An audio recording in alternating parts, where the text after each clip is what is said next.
4-7 encuentros con Sabato. Una semana después, en la siguiente sesión Anastasia está sentada frente a Claudio. Observa fijamente la estantería y se levanta a observar. Anastasio observa un CD del romance de la muerte de Juan Lavalle y empieza su monólogo sin dar atención a ninguna interrupción de Claudio Rossi, por lo cual él la deja explayarse.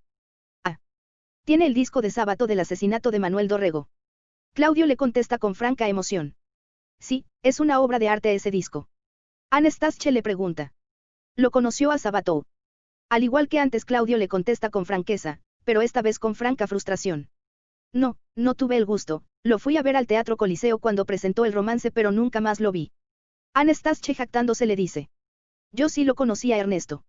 Nació en Rojas y fue el 10º hijo.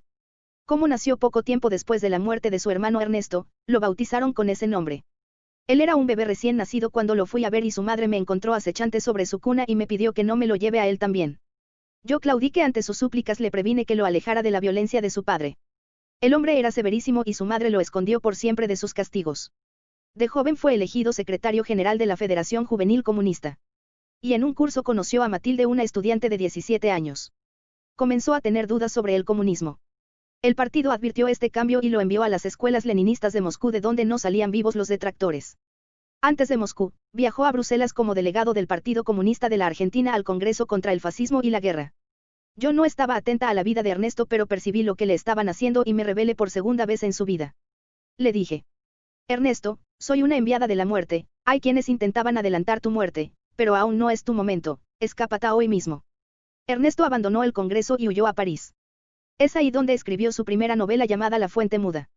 Regresó a Buenos Aires y se casó. Después se graduó de doctor en Ciencias Físicas y Matemáticas y lo becaron para realizar trabajos de investigación sobre radiaciones atómicas en el laboratorio Curie en París. Ahí me le aparecí por tercera vez en su vida y le pedí. Ernesto, abandona Europa. Si te quedas se va a adelantar tu hora. Y como siempre, sin darle más explicaciones, desaparecí. Pero antes le insistí que explote la naturaleza artística de su alma. Claudio le pregunta. ¿Y? Le hizo caso. Anastasio le dice. Mi aviso fue el detonante de su viaje a América. Por lo que Ernesto abandonó París poco antes del estallido de la Segunda Guerra Mundial. Tiempo después regresó a la Argentina y fue profesor en la Universidad de La Plata. Al mismo tiempo publicó su primer trabajo literario, un artículo no muy importante sobre la invención de Morel de Adolfo Bioy Casares, pero fue un nuevo impulso, y también publicó una colaboración en la revista Sur. Años después se retira de la actividad científica, se muda a Pantanillo en Córdoba y se dedica por completo a la literatura. Luego de años de trabajo publica su primer libro en el que criticaba la neutralidad moral de la ciencia y alerta sobre los procesos de deshumanización en las sociedades tecnológicas. Luego publicó en la revista Sur El Túnel y en Sobre Héroes y Tumbas. En 1965 se lanzó el disco Romance de la muerte de Juan Lavalle, textos recitados de Sobre Héroes y Tumbas y canciones con letra de Sabato y música de Eduardo Falú. Claudio Rossi acota. Astor Piazzolla le compuso una introducción a Héroes y Tumbas en el disco Tango Contemporáneo, también con recitados de Sabato. Anastasio le contesta. Sí, gracias a Piazzolla me enteré del disco de Ernesto y después del libro. Cuando me vi que le hizo un disco al criminal de Lavalle me rebelé por cuarta vez a Ernesto, y le pedí explicaciones antes de matarlo, pero Ernesto me contestó. Cuando decidí tomarlo para mi novela, no era el deseo de exaltar a Lavalle, ni de justificar el fusilamiento de Dorrego, sino el de lograr mediante el lenguaje poético, penetrar en ese corazón que alberga las grandes pasiones y las infinitas contradicciones del ser humano. Con el agravamiento de sus problemas de la vista, dejó de leer y escribir por prescripción médica, para dedicarse a la pintura. Pese a eso, Alfonsín le pidió la participación en la Comisión Nacional sobre la Desaparición de Personas, cuya investigación abrió las puertas para el juicio a las juntas militares de la dictadura militar y publicada en el libro llamado Nunca Más. Nunca le confesé a Ernesto que me veía atraída por él, porque él siempre me anhelaba desde pequeño en sus pensamientos y en todos sus escritos. Pero nunca me aproveché de la situación para verlo. Salvo la quinta vez que lo visité.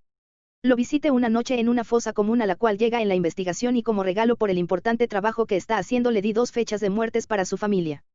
En 1995 y en 1998, y al ver la indiscreción de mi acción, sin detallarle más, desaparecí. Ernesto entró en una tremenda depresión. En esas 2 fechas no me aparecí porque preví su bronca hacia mí. Años después, aparecí en su vida por 6ª vez. Lo busqué en su barrio y lo encontré conversando en una plaza con un joven, esperé mi turno sentada a unos metros. Él me vio de reojo, pero respetuoso de la conversación me hizo un sutil gesto el cual el hablante no percibió. Al finalizar la conversación con el joven yo le dije. El 30 de abril de 2011 morirás. Él me preguntó. ¿Para qué me das esta información? Es horrible saberlo. La última vez que te vi me amargaste la vida y hoy me arruinas lo que me queda. Yo le contesté. Quizás aprovecharías el tiempo para disfrutar más de tu familia. Sin mirarme, pero dejando caer una lágrima me contestó. Tengo casi 100 años. No necesito que me digas que voy a morir pronto. Comprendiendo mi error le dije. Te pido disculpas, tens razón. Y tras decir estas palabras desaparecí. La séptima y última vez que aparecí en su vida me presenté en su casa de Ernesto 30 de abril de 2011, lo encontré acostado. Cuando me vio me dijo fatigado. ¿Venís a llevarme? En tono bajo y acariciando su frente le dije. Sí, llegó es la hora Ernestito. Ernesto por primera vez en su vida me miró fijamente a los ojos y dijo. César tenía razón, tenés los mismos ojos que Constance. Yo no le presté atención a su comentario, sería posiblemente un delirio o algún secreto entre intelectuales. Le conté una historia y lo acompañé hasta que llegó su hora. Claudio al ver que Anastasio se quedó en silencio explota ansiedad y pregunta. ¿Cómo? Cuénteme más acerca de eso por favor. Anastasio sin apuro le contesta. Me acerqué a su oído y le dije. Ernesto, yo conozco la verdadera historia de la muerte de Dorrego y de Lavalle. ¿Quiere oírla? Ernesto me dijo.